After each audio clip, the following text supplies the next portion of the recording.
We begin this week with a teen tackling a new problem. It's so dangerous it's now being compared to drunk driving. Meet Jon Epstein and see how he's campaigning to make the road safer by affecting change. It's a scene that plays out in nearly every city in America. Traffic, it's what drives us crazy and pushes some people over the edge. And if you look a little closer and a little deeper, you'll see a new problem. It's one of the hot button topics today. When drivers start texting or using the internet, they become distracted drivers. A distracted driver is a driver that is being distracted by anything, by their mental state, by their eyes being off the road, or just simply by the radio or the music. And nowadays, phones are the leading cause of distraction. Distracted drivers are extremely dangerous because they account for about 20% of all accidents, and you're 23 times more likely to get in an accident if you are texting and driving. At any point when your eyes are off the road, you're not seeing what you're driving, and when you're going 55 miles an hour, you look down for a couple seconds and you've already traveled the whole length of a football field with your eyes closed. Meet 16-year-old Jon Epstein. He likes sports and he likes school, but his passion is making the road safer for everyone. He lost a family friend named Connor. Connor was a track runner at Notre Dame High School, and he was running to catch up to his team one day, and he was crossing the street, and a distracted driver hit him because it was sunny. She was on her phone. She wasn't wearing anything that she couldn't see. She just didn't see him, and she hit him. I felt scared when I heard of his death. It affected him so much that he decided to do something about it. Leading everyone against distracted driving. It basically, his main goal is to end distracted driving and to have no more deaths by distracted driving. Our campaigns right now are the pledge, which we encourage people to go online and take the pledge not to be a distracted driver. Our second campaign is the bumper sticker, where we encourage people to put a bumper sticker on the back of their car, on the bumper of their car, or on the rear window of their car to alert people to stop texting and driving. And then our third campaign is the Take the Action campaign, in which we want people to take action. We want everyday people to form chapters of our organization at their schools, their businesses, their organizations, and encourage peer-to-peer people to not drive distracted. Jon knows from his own experience about how dangerous it can be.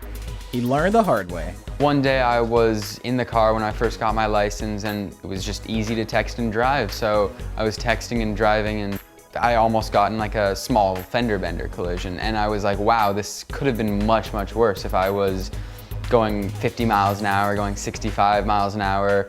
At that point, I realized a family friend of mine died at the hands of a distracted driver, and I was myself becoming a distracted driver.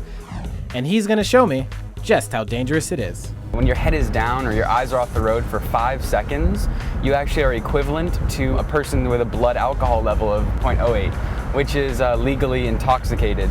So it's as dangerous as drunk driving. The reasons you need to be alert: there's a supermarket right here. People might be cutting out of this lane. And here is a light that just turned red, and you might not see that it was turning red, and you might have just gone through it right there. This guy that I just saw in the middle of the road, if I wasn't paying attention, he could have been hit, and another family would have lost somebody to distracted driving. And this is exactly why I don't drive distracted, because I never want any other family to lose somebody to distracted driving.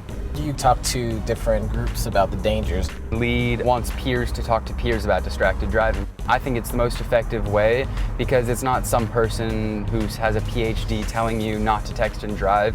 It's your friends telling you they don't want you to text and drive. When I get a text when I'm driving, I'm not gonna lie, it's hard not to look. You always want to look at the text, but I just remember that there's a text there and I wait till I'm at a complete stop. And if I think that it's an important text, I will pull over to the side of the road and look at the text. So Eric, I want to show you my website. You can take the pledge by clicking on this button here. You are pledging, as you can read here, it says, "I pledge not to drive distracted because it endangers myself and those around me. I will never text and drive. I will always speak out when I see a driver being distracted when I'm a passenger. And I will urge my community and encourage my peers to not text and drive." I think I can take that pledge. Thank you for pledging, Eric. All right. So that was the easy part. For Jon, the hard part is ahead. It's just really hard to break people out of a bad habit and to break people from such an easy habit of picking up their phone and reading something. The ultimate goal of LEAD is to have no more deaths in the US by distracted driving. Doing all this has taught me that perseverance and dedication really are the greatest qualities that you can have. And without those qualities, I don't think that I would have been able to start this, because it takes a lot of time, a lot of commitment, a lot of talking to people, and a lot of raising money to do this. I'm keeping to the pledge, Madison. My phone is put away when I drive. That's an eye-opening report, Eric. John's doing a good service. Yeah, you got